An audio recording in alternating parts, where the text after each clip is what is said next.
मोहनदास करमचंद गांधी, जिन्हें हम सब प्यार से बापू और महात्मा गांधी कहते हैं, भारत के एक महान सपूत थे।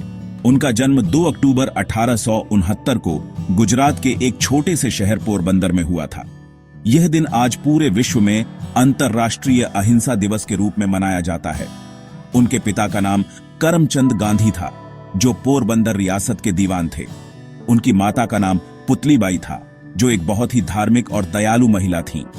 गांधी जी पर अपनी मां के संस्कारों का गहरा प्रभाव पड़ा।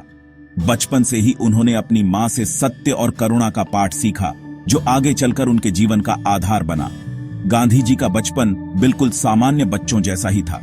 वह पढ़ने में बहुत होशियार नहीं थे, लेकिन बहुत ईमानदार थे। उन्होंने अपनी प्रारंभिक शिक्षा राजकोट में पूरी की। बचपन में उन्होंने राजा हरिश्चंद्र का नाटक देखा, जिसका उनके मन पर बहुत गहरा असर हुआ।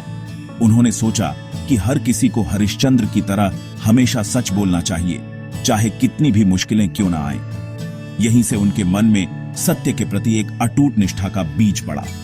13 साल की छोटी उम्र में उनका विवाह कस्तूरबा माखन जी कपाड़िया से कर दिया गया, जिन्हें हम सब प्यार से बा कहते हैं। कस्तूरबा जी ने जीवन भर हर कदम पर गांधी जी का साथ दिया। उच्च शिक्षा प्राप्त करने की इच्छा गांधी जी को इंग्लैंड ले गई। 1888 में वह कानून की पढ़ाई करने के लिए लंदन गए। वहां का रहन सहन और संस्कृति उनके लिए बिल्कुल नई थी। शुरू में उन्होंने वहां के तौर तरीके अपनाने की कोशिश की, लेकिन जल्द ही उन्हें अपनी जड़ों और सादगी का महत्व समझ में आया। उन्होंने वहां अपनी पढ़ाई पूरी की और एक वकील यानी बैरिस्टर बनकर भारत लौटे। इंग्लैंड में रहते हुए उन्होंने अलग अलग धर्मों की किताबें पढ़ी, जिससे उनकी सोच और भी व्यापक हो गई। उन्हें यह समझ आया कि हर धर्म का मूल संदेश प्रेम और भाईचारा ही है। यह अनुभव उनके भविष्य के लिए बहुत महत्वपूर्ण साबित हुआ। भारत लौटने के बाद गांधी जी ने वकालत शुरू की, लेकिन उन्हें इसमें खास सफलता नहीं मिली। तभी उन्हें एक भारतीय फर्म की तरफ से दक्षिण अफ्रीका में एक कानूनी मामले के लिए काम करने का मौका मिला। 1893 में वह 1 साल के अनुबंध पर दक्षिण अफ्रीका के लिए रवाना हो गए। उन्हें बिल्कुल भी अंदाजा नहीं था कि यह यात्रा उनके जीवन को हमेशा के लिए बदल देगी। यह यात्रा न केवल उनके लिए थी, बल्कि यह पूरे भारत और दुनिया के भविष्य को एक नई दिशा देने वाली थी। दक्षिण अफ्रीका में उन्हें जिन अनुभवों का सामना करना पड़ा, उन्होंने ही एक साधारण वकील मोहनदास को महात्मा बनने की राह पर आगे बढ़ाया। दक्षिण अफ्रीका पहुंचते ही गांधी जी का सामना एक क्रूर और अमानवीय सच्चाई से हुआ, जिसे नस्ल भेद कहते थे। वहां गोरे लोग काले और भारतीय लोगों के साथ बहुत बुरा व्यवहार करते थे। उन्हें अपमानित किया जाता था और उनके अधिकारों को कुचला जाता था। गांधी जी को इस भेदभाव का पहला कड़वा अनुभव तब हुआ, जब उन्हें एक वैध प्रथम श्रेणी का टिकट होने के बावजूद ट्रेन से बाहर फेंक दिया गया, क्योंकि उस डिब्बे में केवल गोरे लोग ही सफर कर सकते थे। कड़कड़ाती ठंड में स्टेशन पर कांपते हुए उन्होंने पूरी रात सोची और यह फैसला किया कि वह इस अन्याय के खिलाफ लड़ेंगे, लेकिन डर कर वापस भारत नहीं भागेंगे। इस घटना ने गांधी जी को अंदर तक झकझोर दिया। उन्होंने देखा कि यह केवल उनकी अपनी समस्या नहीं थी, बल्कि वहां रहने वाले हर भारतीय का अपमान था। उन्होंने दक्षिण अफ्रीका में बसे भारतीयों को एकजुट करना शुरू किया। उन्होंने लोगों को उनके अधिकारों के बारे में जागरूक किया और उन्हें सम्मान के साथ जीने के लिए प्रेरित किया। गांधी जी ने महसूस किया कि अन्याय का मुकाबला करने के लिए हिंसा का रास्ता अपनाना सही नहीं है। उन्होंने एक नया और शक्तिशाली हथियार खोजा, जिसे उन्होंने सत्याग्रह का नाम दिया। सत्याग्रह का अर्थ था सत्य के लिए आग्रह। यह बिना किसी हिंसा के शांतिपूर्ण तरीके से अपनी बात पर डटे रहने का तरीका था। गांधी जी ने दक्षिण अफ्रीका में अपना पहला सत्याग्रह आंदोलन तब शुरू किया, जब सरकार ने एक ऐसा कानून बनाया जिसके तहत हर भारतीय को अपनी उंगलियों के निशान दर्ज करवाना और एक पहचान पत्र हमेशा अपने साथ रखना अनिवार्य था। यह एक अपमानजनक कानून था। गांधी जी ने लोगों से कहा कि वे इस कानून को न माने, भले ही इसके लिए उन्हें जेल क्यों न जाना पड़े। हजारों भारतीय शांतिपूर्वक इस आंदोलन में शामिल हुए। उन्होंने लाठियां खाईं, जेल गए, लेकिन हिंसा का जवाब हिंसा से नहीं दिया। उनकी इस अहिंसक ताकत के आगे आखिरकार सरकार को झुकना पड़ा और उस काले कानून को वापस लेना पड़ा। दक्षिण अफ्रीका में बिताए गए लगभग 21 साल गांधी जी के लिए एक प्रयोगशाला की तरह थे। यहीं पर उन्होंने अहिंसा और सत्याग्रह के अपने सिद्धांतों को आजमाया और सफल बनाया। उन्होंने सीखा कि कैसे आम लोगों को संगठित करके एक बड़ी ताकत बनाया जा सकता है। उन्होंने यह भी समझा कि सच्ची लड़ाई हथियारों से नहीं बल्कि नैतिक साहस और सत्य की शक्ति से जीती जाती है। दक्षिण अफ्रीका में उनके संघर्ष की कहानियां भारत तक पहुंच चुकी थी। जब वह 1915 में भारत लौटे तो वह अब केवल एक वकील नहीं थे बल्कि एक अनुभवी नेता और सत्याग्रह के सफल प्रयोगकर्ता थे, जो अपने देश को अंग्रेजों की गुलामी से मुक्त कराने के लिए पूरी तरह तैयार थे। 1915 में जब महात्मा गांधी भारत लौटे तो देश की स्थिति बहुत गंभीर थी। पूरा भारत अंग्रेजों के शासन के अधीन था और लोग गरीबी, शोषण और अपमान का जीवन जी रहे थे। गांधी जी ने तुरंत कोई बड़ा आंदोलन शुरू नहीं किया। उन्होंने पहले पूरे देश का भ्रमण किया ताकि वह भारत की असली आत्मा यानी गांवों में रहने वाले गरीब किसानों और मजदूरों की समस्याओं को समझ सकें। उनकी सादगी और आम लोगों से जुड़ने की कला ने उन्हें जल्द ही पूरे देश में लोकप्रिय बना दिया।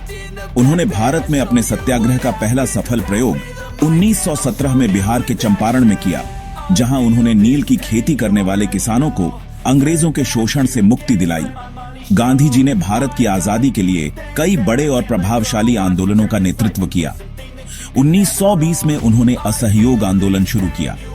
उन्होंने देशवासियों से अपील की कि वे स्कूलों, कॉलेजों, अदालतों और सरकारी नौकरियों का बहिष्कार करें और विदेशी कपड़ों की जगह खुद के बनाए खादी के कपड़े पहनें।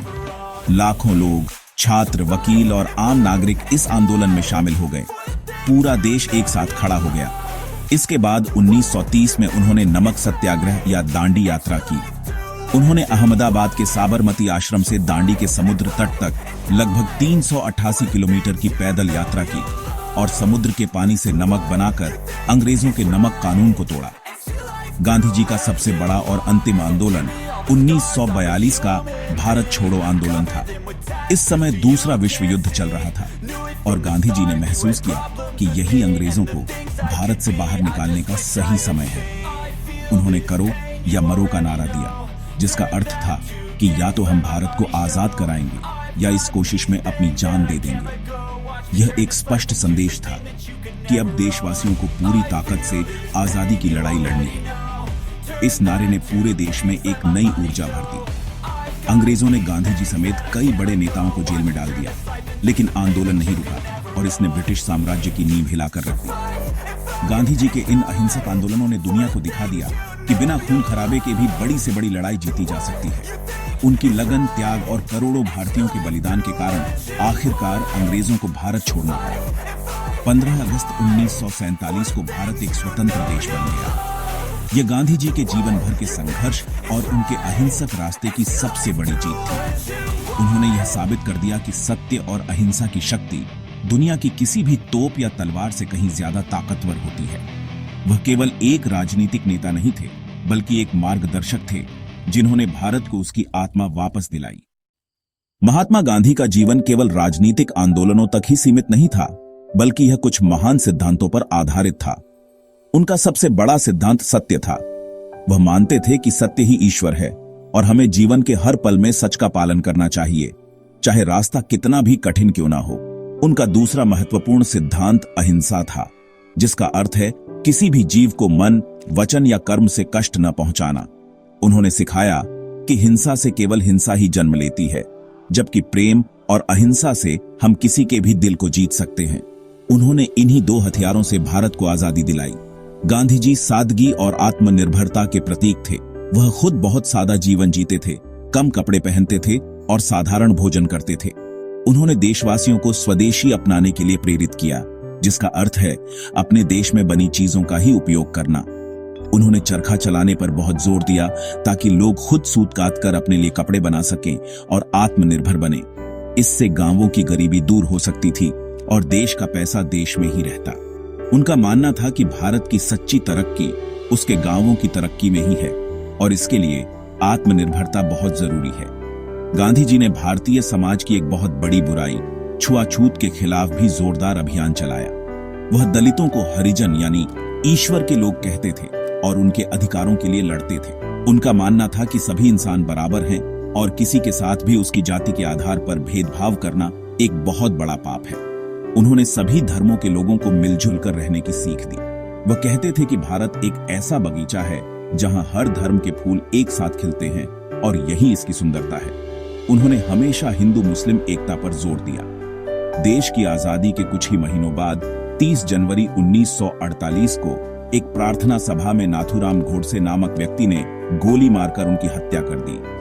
उनकी मृत्यु से पूरा देश और दुनिया शोक में डूब गई। गांधी जी आज शारीरिक रूप से हमारे बीच नहीं हैं, लेकिन उनके विचार और सिद्धांत हमेशा जीवित रहेंगे। उनका जीवन हमें सिखाता है कि बड़े बदलाव लाने के लिए हमें हथियारों की नहीं, बल्कि मजबूत इरादों, सत्य और प्रेम की जरूरत है। आज भी जब दुनिया में कहीं हिंसा, अन्याय या भेदभाव होता है, तो गांधी जी का अहिंसक रास्ता हमें प्रेरणा देता है और सही मार्ग दिखाता है। उनकी विरासत हमेशा अमर रहेगी।